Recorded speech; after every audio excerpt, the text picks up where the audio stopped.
your initial suspicion of at least Ron Warmington's past friendship with Susan Crichton.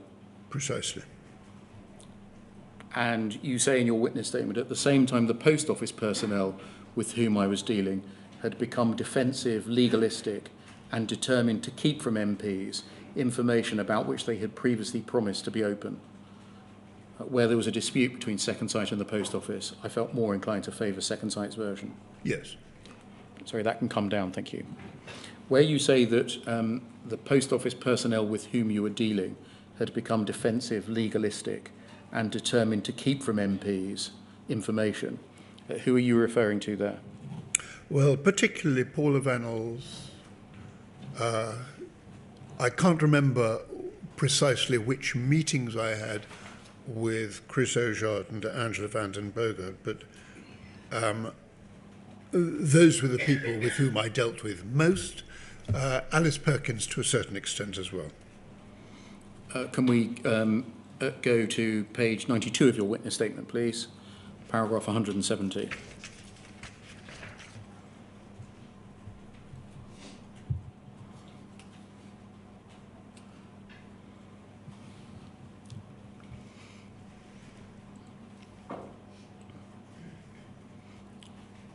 Page 92, paragraph 170, and you, I'm not going to go to the letter because you summarise it here, that on the 5th of September 2014, Angela van den Bogart wrote to Second Sight, asking Second Sight to reconsider their recommendation that a particular case was suitable for mediation.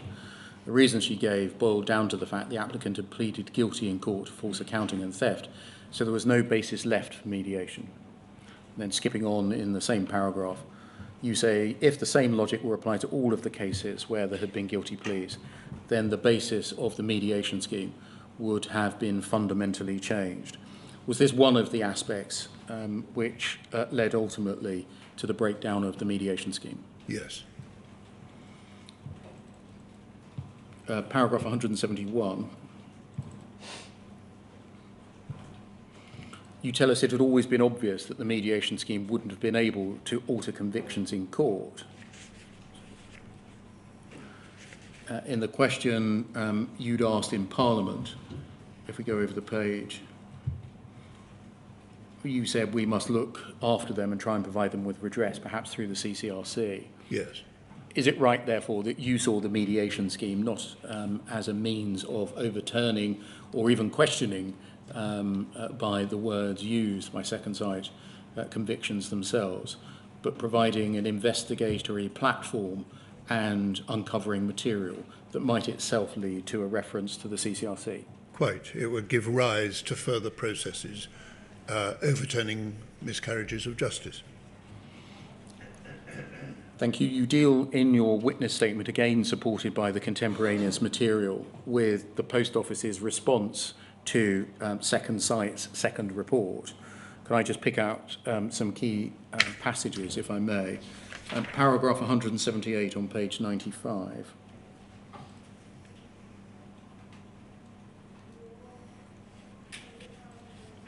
The long and the short of it is summarised in paragraph 178. Post Office replied to the second report and said it was unable to endorse it. Yes.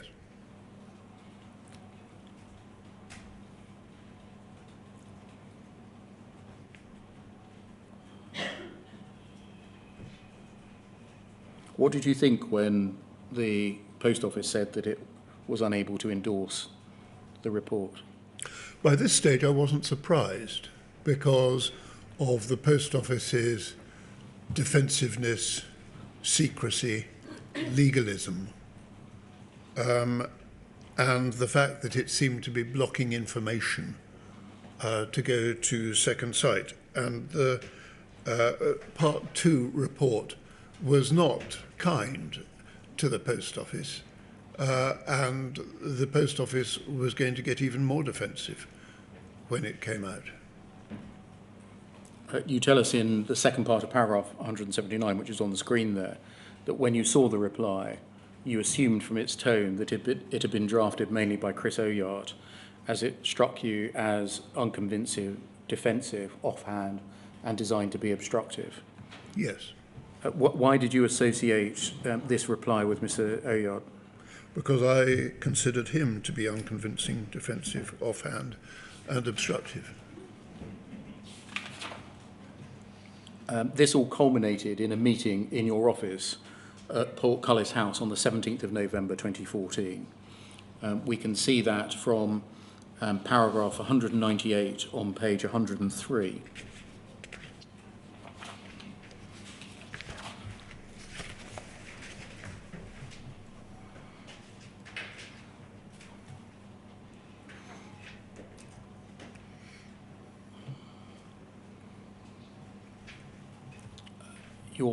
You referred earlier today into a meeting in which I think you said the MPs let rip or some similar expression. Was this the meeting you were referring to? It is. Were there strongly expressed views by MPs at that meeting? Very strongly expressed views. To what effect? To the effect that the MPs essentially broke off relations with the Post Office and said that the Post Office's behaviour had been such that we couldn't trust the Post Office anymore, and that we weren't prepared to take further part in the mediation scheme or negotiations with the Post Office. We can see from 199, if we go over the page, please, your memory of the meeting, and you say you felt it was controlled on the Post Office side by Angela van den Boogaard and Chris Oyard. They said the Post Office should exclude altogether from the mediation scheme people who pleaded guilty. A different proposition from an earlier one that had been made of being put to the back of the queue. And you asked them how they thought you would have supported a scheme which excluded my constituent, Joe Hamilton, to which they had no answer. And for you, that was the final straw. And you say Paula Vennells seemed almost cowed by their stronger personalities and said little. I told her she was breaking her word. I sensed, rightly or wrongly, that she felt ashamed, and the meeting broke up in acrimony. Does that accurately reflect what happened? It does, yes. Why did you think Angela van den Boogaard and Chris Oyard were seeking to resile on the promises, as you saw it, that had previously been given by Paula Vennells about which issues could be investigated and access to which documents would be given? I thought at the time that they were worried that Second Sight was actually uncovering something really crucial about Horizon, that they were worried that Second Sight was getting too close to the truth, and that if they allowed Second Sight to go on uncovering these things, it posed an existential threat to the future of Horizon, and that in turn posed an existential threat to the future of the Post Office. That's what I thought they were doing, and I still think that that's what they were doing. And so it was the conclusions that had been reached in this second Sight report that, in your view, were fundamental to a sea change or a step change in the Post Office's position? Yes, although they'd begun before the second part of the Second Sight report came out. In paragraph 201 of your statement, which is on at page 106,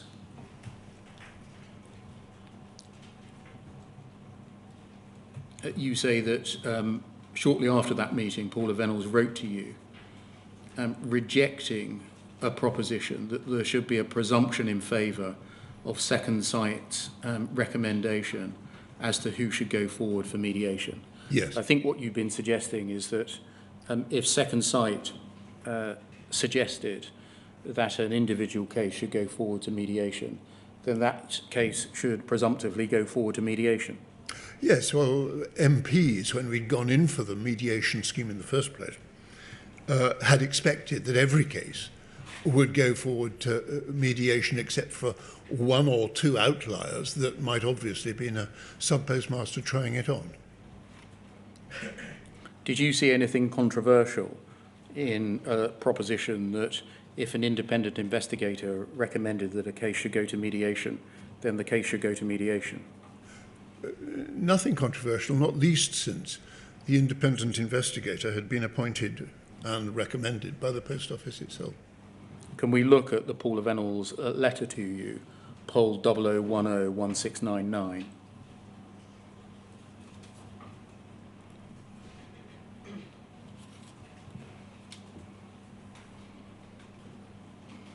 And this is her letter to you of the 28th of November 2014.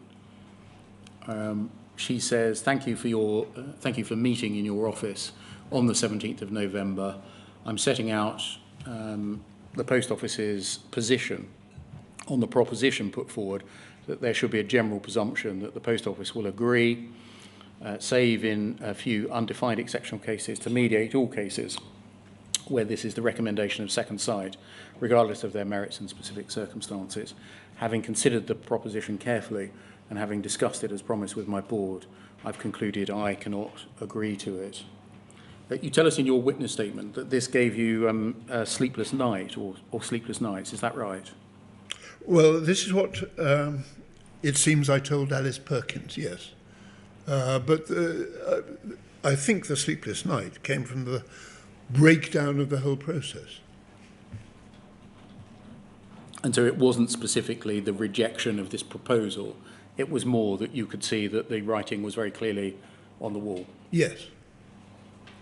Can we look at your reply then, please? Poll 00101700.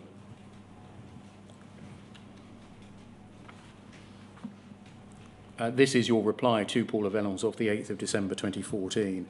It's a long and detailed letter. I only want to look at the conclusions, if I may, on page 3. Yes, I'm sorry it's so long. And if we scroll down, please.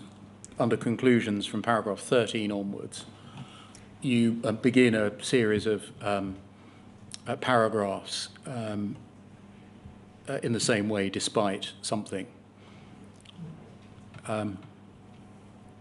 Despite the fact that Second Sight have identified the issues of investigations and contract giving rise to concern, ... the Post Office response to the 22nd of September stated, amongst other things, that contracts and Post Office investigations were outside of Second Sight's remit. Despite your agreement that the mediation scheme was to be available to all sub-postmasters whose cases had been identified by Second Sight as giving rise to concern, in recent months, Post Office has been objecting to around 90% of the cases going forward to mediation. Despite paragraph 15, your agreement to fund the engagement of professional advisors to support sub-postmasters in all relevant stages of the process, the Post Office is attempting, in the absence of representation by those professional advisors, to have 90% of cases excluded from mediation. Over the page. Despite your agreement that those who have pleaded guilty will be able to take advantage of the mediation scheme, Post Office has objected to cases going to mediation on the ground that the sub-postmasters pleaded guilty.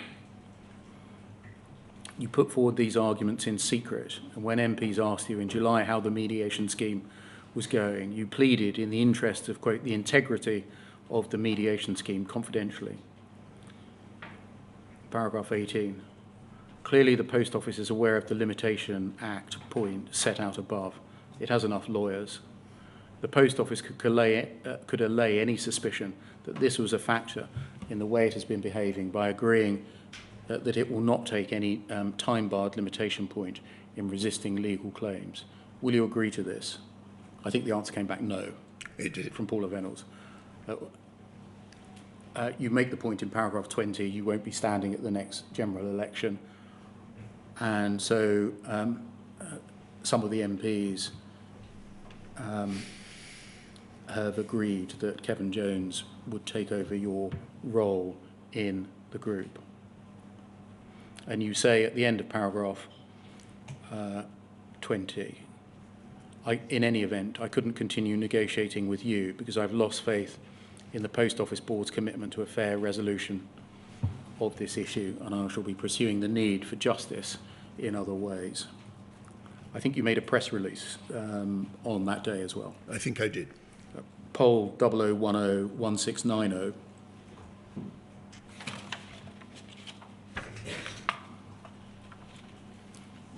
And under the heading MPs Lose Faith in Post Office Mediation Scheme, you're reported in the second paragraph as saying the scheme was set up to help our constituents seek redress and maintain the Post Office's good reputation.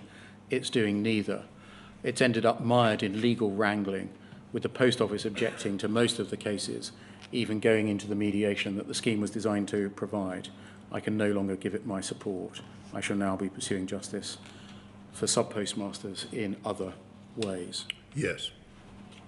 Under that letter, the conclusions of the letter that you wrote, and that part of the press release that I've read to you, mark the withdrawal on your side of the equation from MP's engagement with the Post Office and its mediation scheme. Yes. Can I turn to the termination of the scheme by the Post Office and look at page 137 of your witness statement?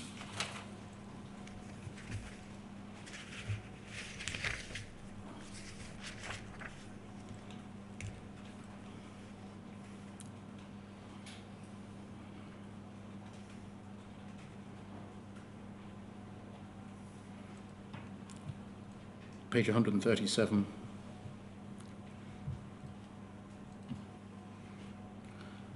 You say that on the 10th of March 2015 you heard via a Post Office press release that the Post Office had sacked Second Sight and disbanded Sir Anthony Hooper's independent working group.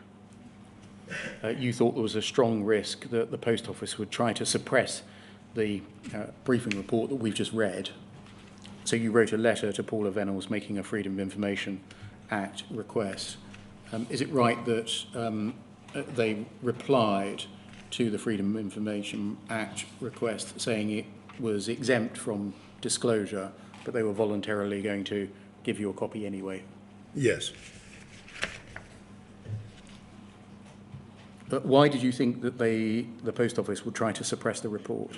I thought they'd tried to suppress so much else that I couldn't trust them to release that. Thank you, that can come down. Now, although there was some desultory correspondence after this, I think the next major event, and for you personally it was a significant one, was the dissolution of Parliament on the 30th of March 2015 and your cessation on that day as an MP. Yes.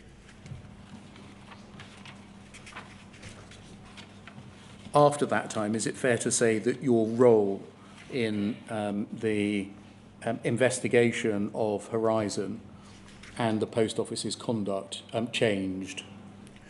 Yes, it is. I was no longer an MP, and I was just sort of getting involved where I could, but that wasn't in many areas because of the group litigation.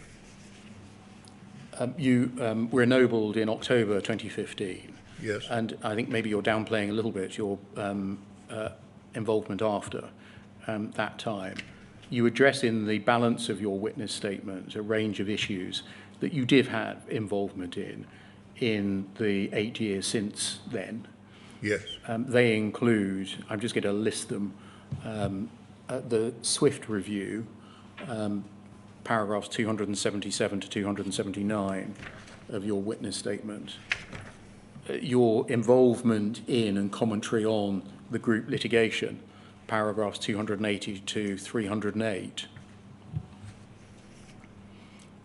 the emergence of the Clark advice and what you did when the Clark advice did emerge in November 2020, and you've told us immediately, you told us earlier that immediately you wrote to Lord Callanan, you wrote to the Speaker, and you wrote to the Lord Speaker. And you give commentary on the governance of Post Office Limited, governance by the government in terms of its management and oversight of the company that it owns, and the approach that ought to be taken by government to a body which is said to enjoy an arm's length relationship with the government. Yes. And you address finally your position on the board of the Horizon Compensation Advisory Board, Yes. and its efforts to secure redress. Yes. I've galloped through those last topics, which cover a period of nearly 8 years, at some pace. Lord Arbuthnot, is there anything else that you wish to say at this point concerning what has been described as a national scandal? I think that with the help of this inquiry, we are moving belatedly to the right place. And so I'd like to say thank you. So from my perspective, they're the only questions that I have for Lord Arbuthnot. There are no questions from core participants. Right. Well, first of all, Lord Arbuthnot, I assume that there may be persons in the room who would like to give you the same sort of appreciation that I precluded them from doing yesterday in the case of this debate. So I'm going to ask them to show similar restraint today, but that does not mean that I cannot thank you profusely for the efforts you have put in, and in particular, your support for this inquiry, because it should be known that you were one of the first people to engage with the non-statutory review, which was not welcomed by many people, but you thought it appropriate to give it what assistance you could. So throughout my involvement in this process, I have had nothing but help from you, for which I thank you very much. Well, thank you. So thank you. That's the end of Lord Arbuthnot's evidence. We're going to try something that we haven't done before, which is if I can ask for one of the ushers to escort Lord Arbuthnot from the room and switch remotely to Sir Anthony Hooper. He's not far away, as I understand it. I don't know whether that's true or not.